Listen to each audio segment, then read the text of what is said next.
اكتشف سر خطير في العباءة التي أهداها أمير قطر الشيخ تميم ابن حمد ليونيل ميسي، التي خطفت أنظار العالم تهز الملايين.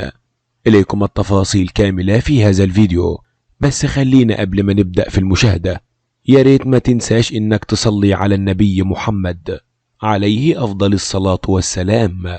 وفضلا وليس أمرا ياريت تدعمونا بلايك واشتراك للقناة علشان نقدر نوصل لكم كل جديد. هيا بنا. تصدرت لقطة ارتداء اللاعب الأرجنتيني ليونيل ميسي البشت القطري المنصات العربية والعالمية، حيث حازت كثيرا من الإعجاب في الوطن العربي، بينما تسببت في غضب الغرب، إلا أن اللقطة ستكون واحدة من اللقطات التي ستخلد في تاريخ كأس العالم.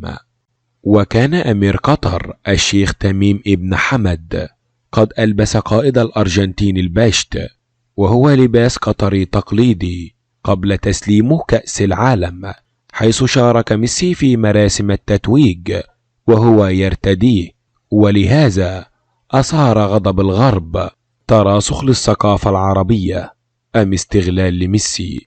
عبر عدد من المتابعين للمنصات العربية عن سعادتهم بتلك اللافتة التي أبرزت الثقافة العربية في واحدة من أهم اللحظات الرياضية في التاريخ، معتبرين أنها لقطة لن تنسى وستبقى أفضل ختام لمونديال قطر.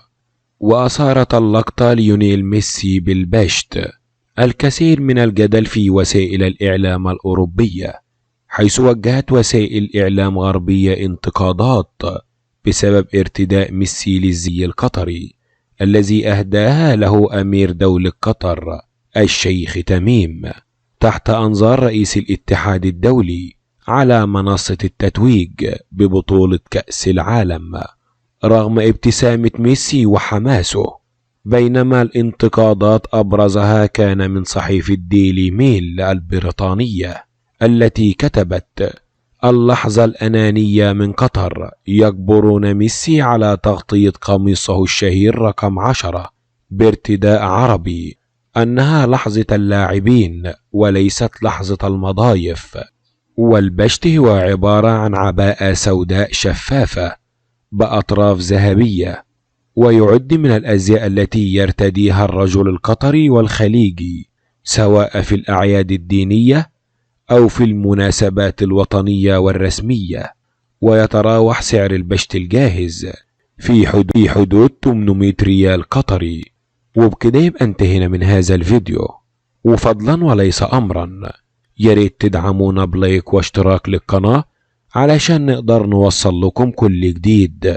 والسلام عليكم ورحمة الله وبركاته.